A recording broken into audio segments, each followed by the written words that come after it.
In 2025, the G20 has renewed its invitation to UNESCO to contribute to its work, and we thank again the South African presidency for this invitation.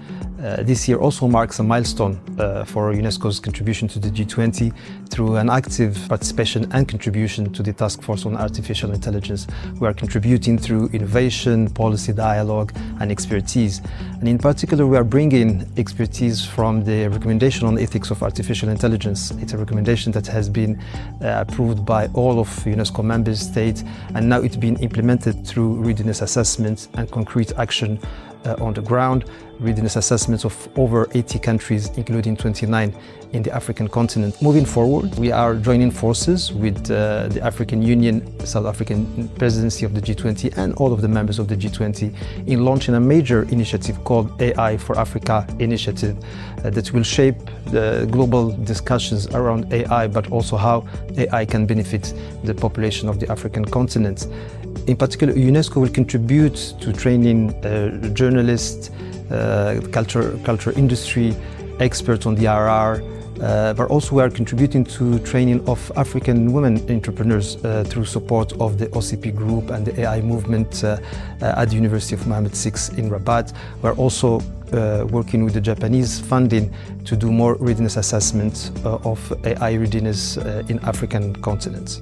UNESCO is also bringing its work and recommendation on open science to the G20 members, and thanks to Brazil and South Africa, we are developing a new portal on inclusive policies, a platform for sharing information and expertise and best practices among countries on policies around science. So when it comes to artificial intelligence and Africa, UNESCO positions itself first of all as a normative organization, drawing on our strength from the recommendation on ethical use of artificial intelligence.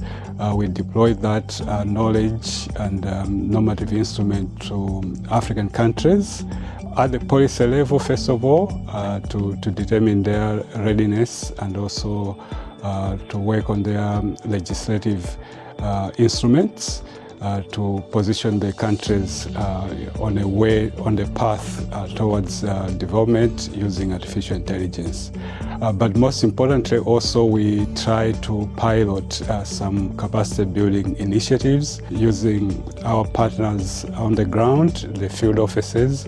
We have managed to launch some initiatives. First one is the Asia-Africa Coding Initiative that we have deployed in 5 different countries. Over 1,000 teachers and students have been trained on coding and artificial intelligence, and this gives us the idea of how we can upscale to other countries going forward. We have been doing that with our good partner Codemao, and they were here during the Digital Learning Week, and the prospects of upscaling are there. The second initiative that I could highlight is the one that is again on Priority Africa, but it also covers gender equality. We have covered a broad range of countries, 35 countries in Africa, with an initiative, and part of the initiative has also trained women in AI and how to do their own incubation and startups in AI for different fields.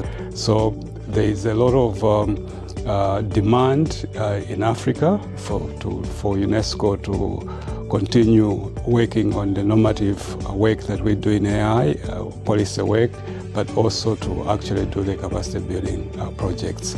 And this is where the partnerships are important with all the alliances that we can build towards the work that we do.